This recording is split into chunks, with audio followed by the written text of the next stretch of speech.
हजरत बिलाल हबशी इकामत पढ़ के जा रहे हैं,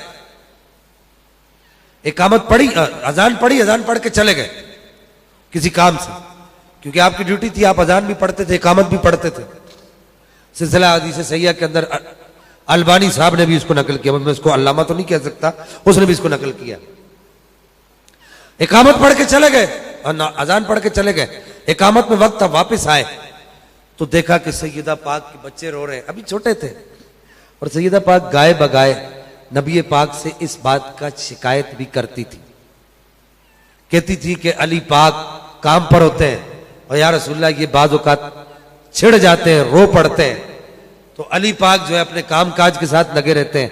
तो नबी पाक फरमाते थे कि बेटी पता है मैंने तेरा निकाह अली से क्यों किया है? नबी पाक फरमाते बेटी पता है तेरा निकाह मैंने अली से क्यों किया है? तो सैयदा पाक अर्ज करती बाबा जान इरशाद फरमाइए। तो नबी पाक हर बारी ये इरशाद फरमाते कि बेटी फातिमा मैंने तेरा निकाह अली से खुद नहीं किया, मेरे रब ने मुझे हुक्म दिया था कि तेरा निकाह अली से करो,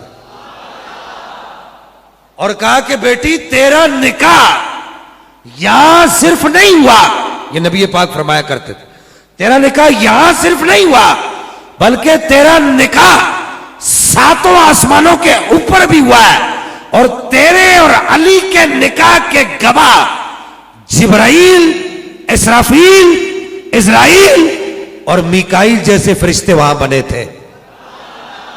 तो सैयदा पाक ये बातें सुनती तो खामोश हो जाती, चली जाती।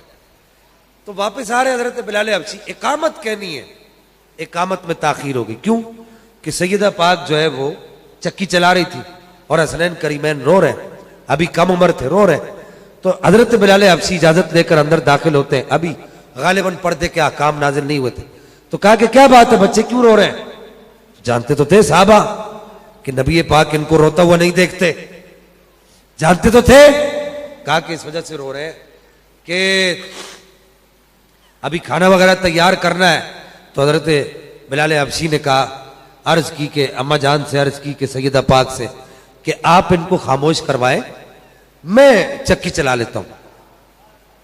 अब हजरत बिलाल हबशी चक्की चलाने लग गए, इकामत में ताखीर हो गई। जैसे मस्जिद में पहुंचे तो एक रिवायत में कि जमात हो गई और एक रिवायत में कि जमात हो रही थी। नबी पाक अलैहिस्सलाम का तरीका यह था कि आप अलैहिस्सलाम सलाम फेरते ही पूछते थे वहीं बैठे बैठे कि आज फला क्यों नहीं आया, फला क्यों नहीं आया, फला क्यों नहीं आया, वहीं बैठे बैठे पूछते थे। बाज औकात पीछे मुड़ के पूछते थे और बाज औकात वहीं आगे देखते देखते पूछते थे, फला क्यों नहीं आया, फला क्यों नहीं आया, फला क्यों नहीं आया। किसी साहबी ने नहीं कहा आप तो उधर थे, पीछे से कैसे नजर आ गया? नहीं समझे आप बात को? आप तो उधर थे, आपको पीछे से कैसे नजर आ गया? तो नबी पाक ने पूछा बिलाल कहाँ है? तो हजरत बिलाल ऐसे हाथ जोड़ के हाजिर हुआ, मैं आ गया। सरकार ने फरमाया ताखीर क्यों है, इकामत तुमने पढ़नी थी।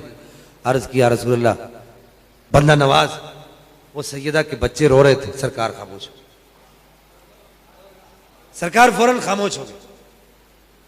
अब होना तो यह चाहिए था, इस हदीस को लिख के मुहद्दिसीन ने इसकी शरह में लिखा है कि होना तो यह चाहिए था सरकार जलाल फरमाते अपने मिजाज के मुताबिक, क्योंकि शरह शरीफ के मामले में नबी पाक अलैहिस्सलाम किसी का कोई लिहाज नहीं करते थे।